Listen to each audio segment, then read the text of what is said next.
Taste the Daily. நேற்றைய தினம் மாண்புமிகு மத்திய உள்துறை அமைச்சர் மரியாதைக்குரிய அமித்ஷா அவர்களை அவருடைய இல்லத்தில் இரவு 9:30 மணி அளவில் சந்தித்து தமிழ்நாட்டில் இருக்கின்ற அரசியல் நிலவரம் குறித்து கேட்டறிந்தார்.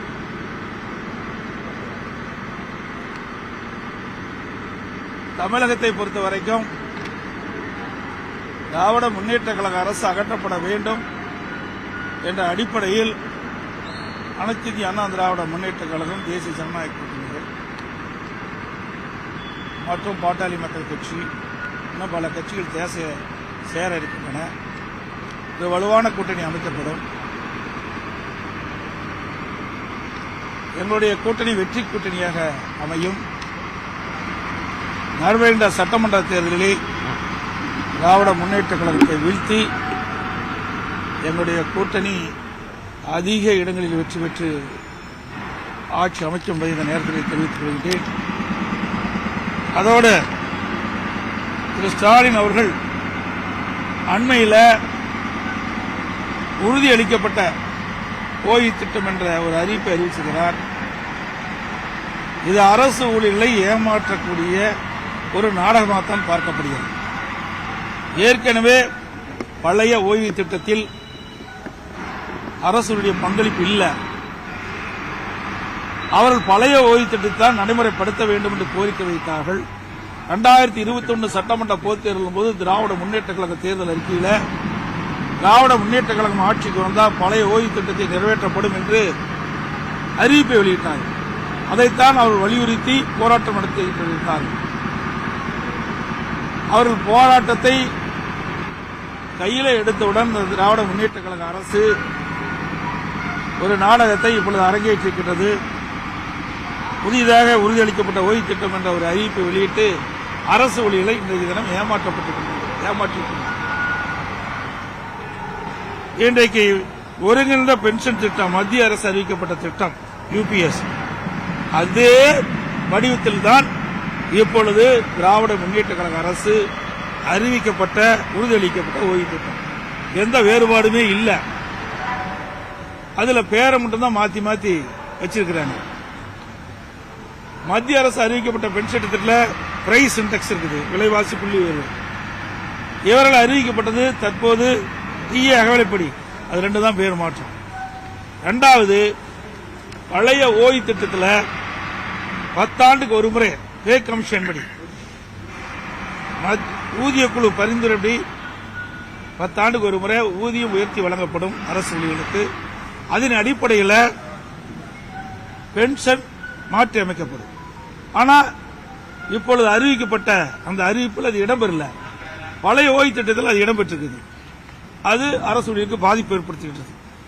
ஆக திராவிட முன்னேற்ற கழக அரசு அறிவிக்கப்பட்டது அரசு ஊழியர்களை ஏமாற்றுகின்ற ஒரு நாடகமாகத்தான் பார்க்கப்படுகிறது. அதோடு இன்றைய தினம் உங்கள் கனவை சொல்லுங்கள் என்று அறிவிப்பை வெளியிட்டு ஒரு நாடகத்தை அரங்கேற்றுகின்றார் மக்களை ஏமாற்றுவதற்காக. அரசு பணத்தில் 50,000 தன்னார்வலர்களை வீடு வீடாக அனுப்பி மக்களின் கனவை சொல்லுங்கள் என்ற ஒரு அறிவிப்பை வெளியிட்டிருக்கார். இது பெண் அமைப்பின் மூலமாக ஆட்களை தேர்வு செஞ்சு இதை நடைமுறைப்படுத்துவதாக பரவலான பேச்சு. இன்னும் 1 மாசம் தான் இருக்குது தேர்தல் அறிவிப்புக்கு. இப்ப எப்படி போய் மக்களுடைய கனவை சொல்லுங்கள் என்று சொல்லி எப்படி நிறைவேற்ற முடியும்? ஸ்டாலின் அவர் முதலமைச்சராக பொறுப்பேற்றது இன்று வரை பெயர் வைப்பதிலே வல்லவர். ஒரு பெயரை வைப்பாங்க, ஒரு நாடகத்தை அரங்கேற்றுவாங்க, போட்டோ ஷூட் போடுவாங்க, பத்திரிகைகள் விளம்பரம் வரும். அப்படிப்பட்ட ஒரு ஆட்சி தான் நடந்துகிட்டு இருக்குது. அதோட நேற்றைய தினம் வரும்போது நான் தொலைக்காட்சியில் பார்த்தேன். தமிழ்நாட்டின் வளர்ச்சி பயணத்தில் ஒருவரையும் பின்தங்க விட மாட்டேன்னு சொல்றாரு. ஏற்கனவே தமிழ்நாட்டில் இந்த ஆட்சி அமைந்த உடனே பின்னுக்கு தள்ளப்பட்டு விட்டது. சுமார் இந்த ஆட்சி முடிக்கின்ற பொழுது 5.5 லட்சம் கோடி கடல்ல விட்டுட்டு போக போறார். 73 ஆண்டு காலம் ஆட்சியிலே பல கட்சிகள் புரிந்த போது 2021 வரை 5,18,000 கோடி தமிழ்நாட்டுடைய கடன் இருந்தது. இப்ப திராவிட முன்னேற்ற கழகம் ஆட்சி அமைந்த பிறகு 5 ஆண்டு நிறைவேற்ற போது சுமார் 5.5 லட்சம் கோடி கடன் இருக்குது. இது இந்த அரசாங்கத்தை இந்த மக்களுக்கு பின்னடைவு தானே ஏற்படும். இந்த ஆட்சி ஏற்பட்ட பிறகு போதை நடமாட்டம் அதிகரித்து விட்டது.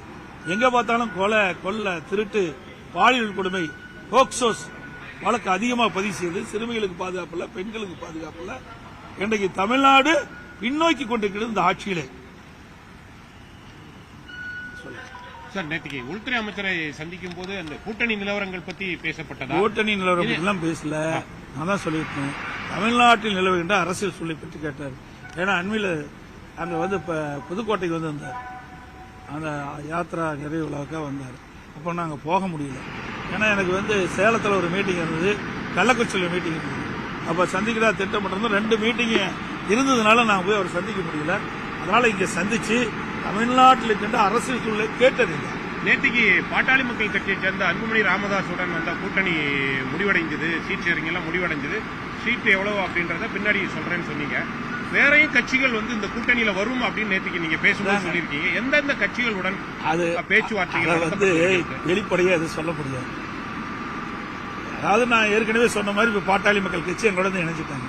அது மாதிரி இன்னும் சில கட்சிகள் எங்களுடைய கூட்டணியில் வந்து சேரும். அப்ப நாங்க தெளிவா சொல்லுவோம். அப்ப எல்லா கட்சிகளும் ஒன்றாக சேர்ந்த பிறகுதான் இந்த சீட் எல்லாம் முழுமையான விவரத்தை அறிவிக்க முடியும். சசிகலா அவர்கள் வந்து அதிமுகவில் மீண்டும் இணைவது குறித்து நீங்கள் ஏதாவது முடிவு? அப்படிப்பட்ட எண்ணம் அவங்க வந்தா நீங்க சேர்த்து இது குறித்து பல முறை ஊடகத்தின் பத்திரிகைகளை தெரிவிச்சுட்டேன். மீண்டும் மீண்டும் அதை கிளற வேண்டாம், அங்கே இடம் கிடையாது. ஏன் போங்கல, அதெல்லாம் எங்க தனிப்பட்ட விவரம். நாங்க இல்லைன்னா அதோட விட்டுருங்க. இல்ல, பொதுவான ஒரு கருத்து அவங்க எல்லாம் இணைத்தா ஒரு உறுதியான அதிமுக வலிமையா இருக்குது. உங்களை போல ஊடக நம்பரும் பத்திரிகை நம்பரும் அது பில்டப் பண்ணி பெருசா போட்டுட்டு இருக்கீங்க. அனைத்து இந்திய அண்ணா திராவிட முன்னேற்ற கழகம் வலிமையா இருக்கின்ற காரணத்தினால்தான் 2021 75 இடங்கள் நாங்க பெற்றோம். கூட்டணி வெறும் 2 லட்சம் ஓட்டுல, வெறும் 2 லட்சம் ஓட்டுல 43 தொகுதி இழந்துட்டோம். புரியுதுங்களா? பெரிய வித்தியாசம் எங்களுக்கு 3% வித்தியாசம். டிடிவி தினகரனுடைய கட்சி உங்களுடைய அதிமுக பாஜக கூட்டணியில வரும் அப்படின்றதான் நான் சொல்றேன்ல. ஏசியமா சொல்வதற்கு எதுவும் இல்லை. சில கட்சிகள் எங்களோட வரும், பேச்சுவார்த்தை நடத்திட்டு இருக்காங்க. அதெல்லாம் வெளிப்படையா பேச முடியாது. ஒவ்வொன்றாக சேருகின்ற பொழுது உங்களை எல்லாம் அழைத்து நிச்சயமாக தகவல் தெரிவிக்கப்படும். நான் இப்ப வந்து ஒன்று சேர்ந்தாங்க பாட்டாளி மக்கள் கட்சி, உடனே உங்களை எல்லாம் அழைச்சி பேட்டி கொடுத்தோம்ல. ஓபிஎஸ் சேர்வதற்கு வாய்ப்பில்லை. பல முறை சொல்லியாச்சு, வேறு பல முறை சொல்லிட்டதை பத்தி அவர் ஏற்கனவே சொல்லிட்டார். பாத்தீங்கன்னா எங்களுடைய முதலாக ஹோட்டல் ஐடிசி கிராண்ட் சோலா முதல்ல எங்க கூட்டணி பேச்சுவார்த்தை அங்க நடந்தது. அப்பதான் மரியாதைக்குரிய உள்துறை அமைச்சரும் நானும் இணைந்து பேட்டி கொடுத்தோம். அப்பொழுதே சொல்லிட்டார், உள்கட்சி விவகாரத்தில் தலையிட மாட்டேன்ட்டாரு. அதப்படி தொடர்ந்து அப்படித்தான். ஓபிஎஸ் சசிகலா அவர்கள் கட்சியில திருப்பி நீங்க கூட்டணியில பாருங்க, ஒரே வரி, நீங்க அதுக்கு இங்க இடமில்லைன்னு ஏற்கனவே இடமில்லைன்னு சொல்லியாச்சு, தெளிவுபடுத்தியாச்சு. அதை மீண்டும் மீண்டும் அரைச்சமாவே அரைக்க வேண்டாம். இதோட 50 வரைக்கும் நான் சொல்லிட்டேன். டெல்லியிலையும் நான் சொல்லிட்டேன். நீங்க உங்களுக்கு விறுவிறுப்பான செய்தி வேணும், பத்திரிக்கை வேணுங்கிறதுக்காக நீங்க வேற எந்தெந்த கட்சி வருதுன்னு சொன்னா எங்களுக்கு செய்தியா இருக்கும் சார். அது எப்படி வெளிப்படையா சொல்ல முடியாது சார். நாங்க சேர்ந்த உடனே உங்களுக்கு தகவல் கொடுக்க போறோம். அதுல அரசியல் கட்சி என்பது ரகசியமா தான் அரசியல் கட்சிக்கு அதுக்குன்னு ஒரு அந்தஸ்து உண்டு. புரியுதுங்களா? அது வந்து பேச்சுவார்த்தை நடந்து. பிரதமர் அல்லது உள்துறை அமைச்சர் தமிழ்நாட்டுக்கு வருவதை பத்தி ஏதாவது நேற்றுக்கு பேசப்பட்டதா? எப்ப வர்றாங்க அதெல்லாம் நாங்க அறிவிப்போம். ஏன்னா முத அரசியல் சூழ்நிலை பற்றி பேசியிருக்கிறோம். என்னைக்கு பாரத பிரதமரோ அல்லது மற்ற மத்திய அமைச்சர்களோ வருகின்ற பொழுது நிச்சயமாக ஊடகத்துக்கு தெரிவிக்கப்படும்.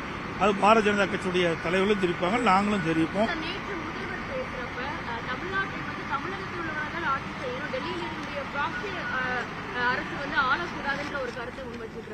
அப்படித்தாங்க நாங்களும் சொல்லிட்டு இருக்கிறோம். அவர் தெரிஞ்சு பேசுறாரா தெரியா பேசுறாரு தெரியல. எங்க கூட்டணி யார் தலைமை சொல்லுங்க? யாருக்கு தலைமை? யாருக்கு தலைமை? அதிமுக தான் தலைமை. எங்க கூட்டணி பேச்சுவார்த்தை நடக்கின்ற பொழுது அனைத்து இந்திய அண்ணா திராவிட முன்னேற்ற கழக தலைமையில் தான் அதிமுக தான் ஆட்சி அமைக்குன்னு சொல்லியாச்சுல. அப்புறம் அவரோட தான் காங்கிரஸோட சேர்ந்திருக்காரு. காங்கிரஸ் அவரும் எந்தெந்த காலத்துல திமுக இருக்கின்ற பொழுது அப்ப என்ன இந்திய எதிர்ப்பு போராட்டம் நடந்தது, எமர்ஜென்சி வந்து விசா சட்டம் வந்தது, அவரெல்லாம் அரசு பண்ணாங்க அப்படின்னு ஒவ்வொரு முறையும் சொல்லிட்டு இருக்காரு. அது மட்டும் இல்ல, கலைஞருடைய பிறந்தநாள் வருகின்ற நூற்றாண்டு உள்ள வருகின்ற பொழுது ஒரு கண்காட்சி நடத்துகின்ற பொழுது திரு ஸ்டாலின் அவர்கள் விசா சட்டத்தில் சிறை இருக்கிற மாதிரி கேட்டாங்க. அப்படிப்பட்ட கட்சியில் தான் போய் கூட்டணி அமைச்சிருக்கிறாங்க. கூட்டணி என்பது அவ்வப்போது எல்லா கட்சிகளும் அமைச்சிட்டு இருக்குது. இந்த கட்சி இல்ல. ஏன் இது 1999 நாடாளுமன்றத்தில் திராவிட முன்னேற்ற கழகம் பாரதிய ஜனதாவோட கூட்டணி வச்சதே இல்லையா? அப்பெல்லாம் டைரக்ட் தான் ஆண்டாங்களா? அமைச்சரவையிலே வீட்டில் இருந்தாங்க. கிட்டத்தட்ட 8 ஆண்டு காலம் திராவிட முன்னேற்ற கழகம் மத்திய அமைச்சரில் பாரதிய ஜனதா மத்திய அமைச்சரவையில் இடம்பெற்றிருந்தாங்களா இல்லையா? 2001 சட்டமன்ற பொதுத் தேர்தலில் இடம்பெற்றிருந்தாங்க. அதையெல்லாம் நீங்க கேட்க மாட்டேங்கிறீங்க. அதாவதுங்க எல்லா கட்சிகளும் எங்களோடையும் கூட்டணி வச்சிருக்கிறாங்க, திமுகவோடையும் கூட்டணி வச்சிருக்கிறாங்க. கூட்டணி என்பது அந்தந்த சூழ்நிலை அமைச்சிட்டு வரும். கூட்டணின்றது வேற. ஆனா எல்லாமே அமித்ஷாவினுடைய பேச்சை நீங்க சொல்லிட்டு அவரு சொல்லிட்டு அதனாலதான் சொல்றாங்க அமித்ஷா பெரியவரா எடப்பாடி பழனிசாமி பெரியவரா? அப்படிலாம் இல்ல, மக்கள் தான் பெரியவர்கள். மக்கள் தான் பெரியவங்க. எங்க கட்சிக்கு நாங்க பெரியவங்க, அவி கட்சிக்கு அவி பெரியவங்க. இவரு வேற வழியை சொல்றதுக்கு வழியே கிடையாது. வேற என்ன குற்றம் சொல்ல முடியும்? அனைத்து இந்திய அண்ணா திராவிட முன்னேற்ற கழக ஆட்சி சிறப்பான ஆட்சி. எங்க ஆட்சி பத்தி குறை சொன்னா நாங்க பதில் சொல்லுவோம். எப்ப பார்த்தாலும் மதவாத கட்சி. அப்படி மதவாத கட்சி நீங்க எப்படி போய் சேர்ந்தீங்க? நீங்க 8 ஆண்டு காலம் நீங்க அமைச்சரவை இடம்பெற்றிருந்தீங்களே, அப்பெல்லாம் மதவாத கட்சி இல்லையா? அதே கட்சி தான் இப்ப தொடர்ந்துட்டு இருக்குது. வேற கட்சி வந்திருக்குது. வேற வேற வேற அந்த நிதியில பிரைம் மினிஸ்டர் மாறலாம், அமைச்சர் மாறலாம். ஆனா கட்சி பாரதிய ஜனதா கட்சி தான். அந்த கொள்கை அதே கொள்கை தான். ஆனா வேண்டுமென்றே திட்டமிட்டு வேற எங்களை குறை சொல்வதற்கு எதுவும் இல்லாத காரணத்தினால இப்படிப்பட்ட ஒரு குறையை கண்டுபிடிச்சு ஒரு தவறான செய்தியை, அவதூறான செய்தியை முதலமைச்சர் பரப்பி வராரு. திராவிட முன்னேற்ற கழகம் தோல்வி பெறுவது உறுதி. எந்த காலகட்டத்திலும் வெற்றி பெறாது. அதிமுக பொறுத்த வரைக்கும் கடந்த 4 ஆண்டு காலம் சிறப்பான ஆட்சி கொடுக்கும். எங்களுடைய ஆட்சியில எந்த தவறு சொல்ல முடியல. முதலமைச்சர் தவறு சொல்ல முடியல. இப்ப எவ்வளவு ஊழல் நடந்திருக்குது. அவ்வளவு ஊழலையும் மேதக ஆளுநர்கிட்ட சப்மிட் பண்ணோம். நீங்க 4 லட்சம் கோடி. அது மட்டும் இல்ல, இன்றைய தினம் இடி இன்றைக்கு சோதனை செஞ்சு கண்டுபிடிச்சு அதை எஃப்ஐஆர் போட வேண்டும் 2 முறை இந்த அரசாங்கத்துக்கிட்ட கோரிக்கை வச்சாங்க. ஆனா அது இந்த கோரிக்கை இந்த அரசு ஏற்கல. இன்றைக்கு நீதிமன்றம் போய் நீதிமன்றம் இன்றைக்கு அதில் விசாரிச்சுக்கிட்டு இருக்குது. இப்படிப்பட்ட அவலங்களை தான் இந்த ஆட்சியில் தொடர்ந்து. அனைத்து ஊடகங்களுக்கும் பத்திரிகைகளுக்கும் நன்றி, வணக்கம்.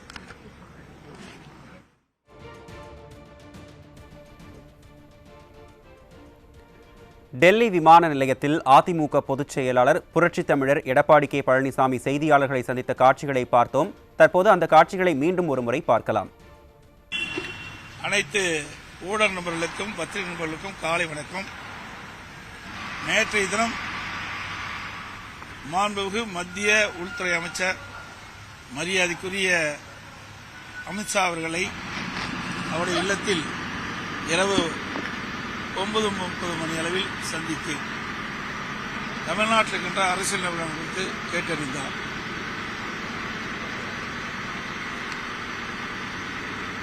தமிழகத்தை பொறுத்த வரைக்கும் திராவிட முன்னேற்ற கழக அரசு அகற்றப்பட வேண்டும் என்ற அடிப்படையில் அனைத்து இந்திய அண்ணா திராவிட முன்னேற்ற கழகம், தேசிய ஜனநாயக கூட்டணிகள் மற்றும் பாட்டாளி மக்கள் கட்சி இன்னும் பல கட்சிகள் சேர இருக்கின்றன. ஒரு வலுவான கூட்டணி அமைக்கப்படும்.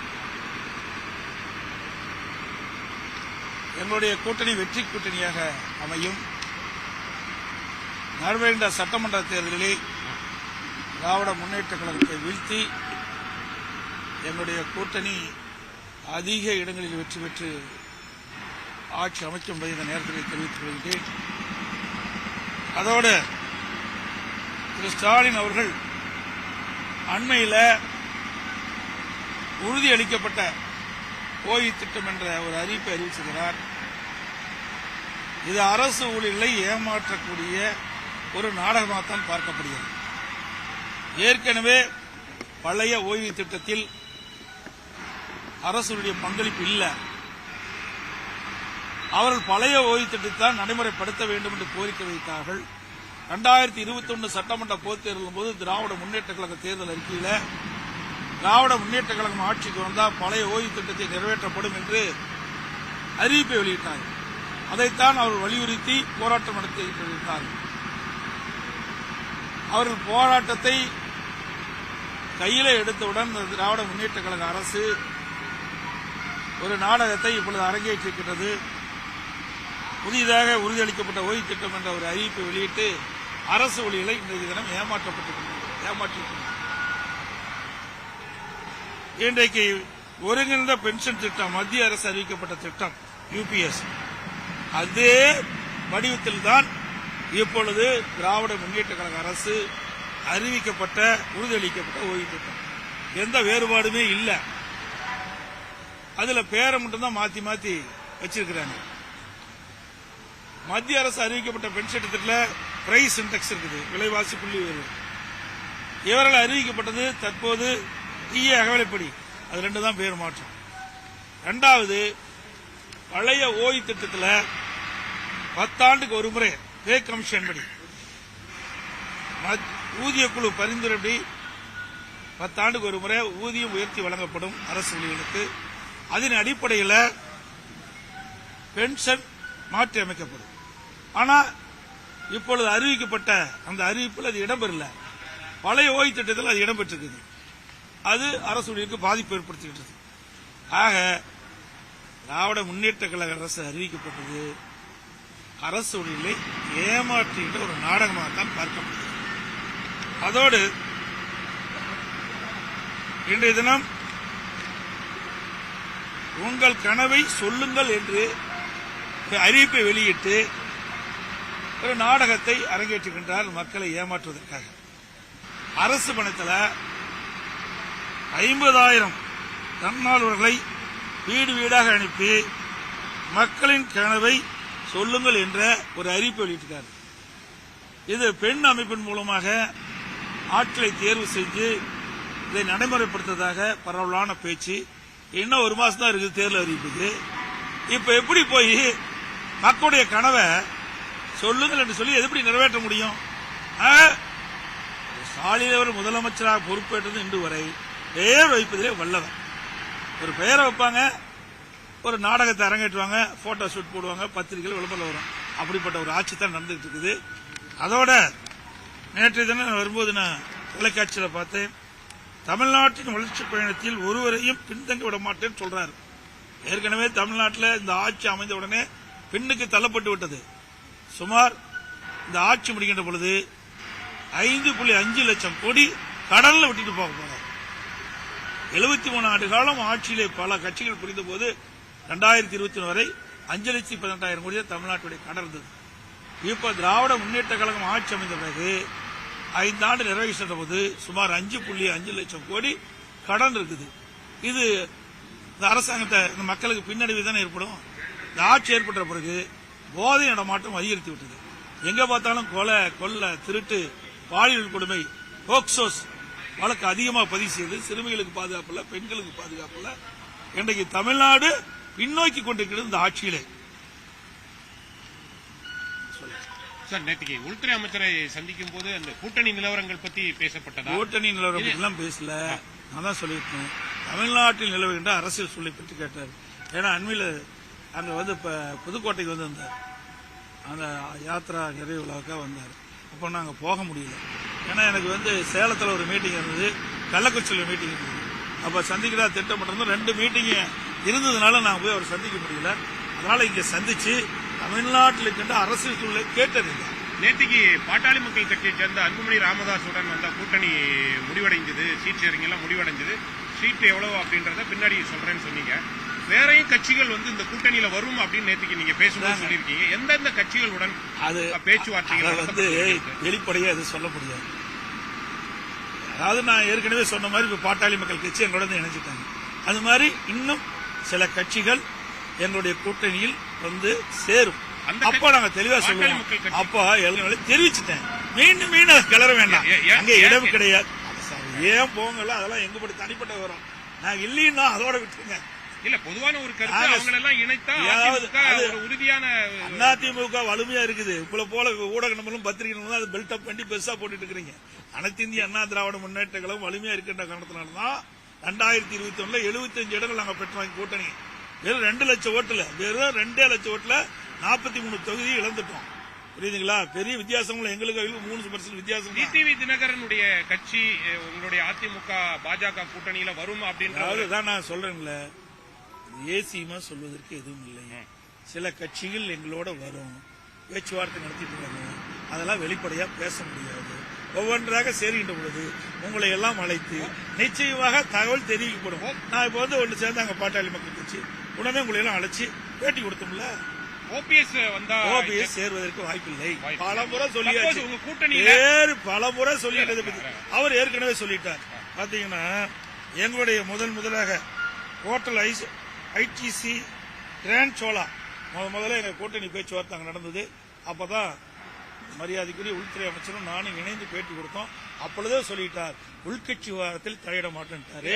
அதப்படி தொடர்ந்து அப்படித்தான். ஓபிஎஸ் சசிகலா அவர்கள் கட்சியில இணையாவிட்டாலும் திருப்பி நீங்க கூட்டணியில பாருங்க, ஒரே வரி நீங்க அதுக்கு இங்க இடமில்லைன்னு ஏற்கனவே இடமில்லைன்னு சொல்லியாச்சு, தெளிவுபடுத்தியாச்சு. அதை மீண்டும் அரைச்சமாவே அரைக்க வேண்டாம். இதோட 50 வரைக்கும் நான் சொல்லிட்டேன், டெல்லியிலையும் நான் சொல்லிட்டேன். நீங்க உங்களுக்கு விறுவிறுப்பான செய்தி வேணும், பத்திரிக்கை வேணுங்கிறதுக்காக நீங்க வேற எந்தெந்த கட்சி வருதுன்னு சொன்னா எங்களுக்கு செய்தியா இருக்கும் சார். அது எப்படி வெளிப்படையா சொல்ல முடியாது சார். நாங்க சேர்ந்த உடனே உங்களுக்கு தகவல் கொடுக்க போறோம். அதுல அரசியல் கட்சி என்பது ரகசியமா தான் அரசியல் கட்சிக்கு அதுக்குன்னு ஒரு அந்தஸ்து உண்டு, புரியுதுங்களா? அது வந்து பேச்சுவார்த்தை நடந்து. பிரதமர் அல்லது உள்துறை அமைச்சர் தமிழ்நாட்டுக்கு வருவதை பத்தி ஏதாவது நேற்றுக்கு பேசப்பட்டதா? எப்ப வர்றாங்க அதெல்லாம் நாங்க அறிவிப்போம். ஏன்னா முத அரசியல் சூழ்நிலை பற்றி பேசியிருக்கிறோம். எனக்கு பாரத பிரதமரோ அல்லது மற்ற மத்திய அமைச்சர்களோ வருகின்ற பொழுது நிச்சயமாக ஊடகத்துக்கு தெரிவிக்கப்படும். அது பாரதிய ஜனதா கட்சியுடைய தலைவர்களும் தெரிவிப்பாங்க, நாங்களும் தெரிவிப்போம்.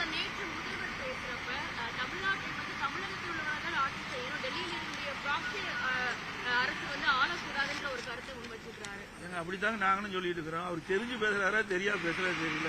எங்க கூட்டணிக்கு யார் தலைமை சொல்லுங்க? யாருக்கு தலைமை? யாருக்கு தலைமை? அதிமுக தான் தலைமை. எங்க கூட்டணி பேச்சுவார்த்தை நடக்கின்ற பொழுது அனைத்து இந்திய அண்ணா திராவிட முன்னேற்ற கழக தலைமையில் தான் அதிமுக தான் ஆட்சி அமைக்குன்னு சொல்லியாச்சுல்ல. அப்புறம் அவரோட தான் காங்கிரஸோட சேர்ந்திருக்காரு. காங்கிரஸ் அவரும் எந்தெந்த காலத்துல திமுக இருக்கின்ற பொழுது அப்ப என்ன இந்திய எதிர்ப்பு போராட்டம் நடந்தது, எமர்ஜென்சி வந்தது, விசா சட்டம் வந்தது, அவரெல்லாம் அரசு பண்ணாங்க அப்படின்னு ஒவ்வொரு முறையும் சொல்லிட்டு இருக்காரு. அது மட்டும் இல்ல, கலைஞருடைய பிறந்தநாள் வருகின்ற நூற்றாண்டு உள்ள வருகின்ற பொழுது ஒரு கண்காட்சி நடத்துகின்ற பொழுது திரு ஸ்டாலின் அவர்கள் விசா சட்டத்தில் சிறை இருக்கிற மாதிரி கேட்டாங்க. அப்படிப்பட்ட கட்சியில் தான் போய் கூட்டணி அமைச்சிருக்காங்க. கூட்டணி என்பது அவ்வப்போது எல்லா கட்சிகளும் அமைச்சிட்டு இருக்குது. இந்த கட்சி அந்த கட்சி இல்ல. இது 1999 நாடாளுமன்றத்தில் திராவிட முன்னேற்றங்களும் பாரதிய ஜனதாவோட கூட்டணி வச்சதே இல்லையா? அப்பெல்லாம் டைரக்ட் தான் ஆண்டாங்களா? அமைச்சரவையிலே வீட்டில் இருந்தாங்க. கிட்டத்தட்ட 8 ஆண்டு காலம் திராவிட முன்னேற்ற கழகம் மத்திய அமைச்சரில் பாரதிய ஜனதா மத்திய அமைச்சரவையில் இடம்பெற்றிருந்தாங்களா இல்லையா? 2001 சட்டமன்ற பொது தேர்தலில் இடம்பெற்றிருந்தாங்க. அதையெல்லாம் நீங்க கேட்க மாட்டேங்கிறீங்க. அதாவதுங்க எல்லா கட்சிகளும் எங்களோடையும் கூட்டணி வச்சிருக்கிறாங்க, திமுகவோடையும் கூட்டணி வச்சிருக்கிறாங்க. கூட்டணி என்பது அந்தந்த சூழ்நிலை அமைச்சிட்டு வரும். கூட்டணின்றது வேற. ஆனா எல்லாமே அமித்ஷாவினுடைய பேச்சை கேட்டு நீங்க சொல்லிட்டு அதனாலதான் சொல்றேன். அமித்ஷா பெரியவரா, எடப்பாடி பழனிசாமி பெரியவரா? அப்படிலாம் இல்ல, மக்கள் தான் பெரியவர்கள். மக்கள் தான் பெரியவங்க. எங்க கட்சிக்கு நாங்க பெரியவங்க, அவங்க கட்சிக்கு அவங்க பெரியவங்க. இவரு வேற வழியை சொல்றதுக்கு வழியே கிடையாது. வேற என்ன குற்றம் சொல்ல முடியும்? அனைத்து இந்திய அண்ணா திராவிட முன்னேற்ற கழக ஆட்சி சிறப்பான ஆட்சி. எங்க ஆட்சி பத்தி குறை சொன்னா நாங்க பதில் சொல்லுவோம். எப்ப பார்த்தாலும் மதவாத கட்சி, அப்படி மதவாத கட்சி நீங்க எப்படி போய் சேர்ந்தீங்க? நீங்க 8 ஆண்டு காலம் நீங்க அமைச்சரவை இடம்பெற்றிருந்தீங்களே, அப்பெல்லாம் மதவாத கட்சி இல்லையா? அதே கட்சி தான் இப்ப தொடர்ந்துட்டு இருக்குது. வேற கட்சி வந்திருக்குது. வேற வேற வேற அந்த நிதில பிரைம் மினிஸ்டர் மாறலாம், அமைச்சர் மாறலாம். ஆனா கட்சி பாரதிய ஜனதா கட்சி தான். அந்த கொள்கை அதே கொள்கை தான்.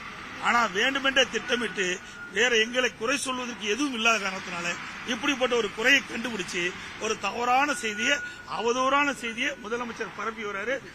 திராவிட முன்னேற்ற கழகம் தோல்வி பெறுவது உறுதி. எந்த காலகட்டத்திலும் வெற்றி பெறாது. அதிமுக பொறுத்த வரைக்கும் கடந்த 4 ஆண்டு காலம் சிறப்பான ஆட்சி கொடுக்கும். எங்களுடைய ஆட்சியில எந்த தவறு சொல்ல முடியல. முதலமைச்சர் தவறு சொல்ல போகல. இப்ப எவ்வளவு ஊழல் நடந்திருக்குது, அவ்வளவு ஊழலையும் மேதக ஆளுநர்கிட்ட சப்மிட் பண்ணோம். நீங்க 4 லட்சம் கோடி. அது மட்டும் இல்ல, இன்றைய தினம் இடி இன்றைக்கு சோதனை செஞ்சு கண்டுபிடிச்சு அதை எஃப்ஐஆர் போட வேண்டும் 2 முறை இந்த அரசாங்கத்துக்கிட்ட கோரிக்கை வச்சாங்க. ஆனா அது அந்த கோரிக்கை இந்த அரசு ஏற்கல. இன்றைக்கு நீதிமன்றம் போய் நீதிமன்றம் இன்னைக்கு அதில் விசாரிச்சுக்கிட்டு இருக்குது. இப்படிப்பட்ட அவலங்கள் தான் இந்த ஆட்சியில் தொடர்றது. அனைத்து ஊடகங்களுக்கும் பத்திரிகைகளுக்கும் நன்றி, வணக்கம்.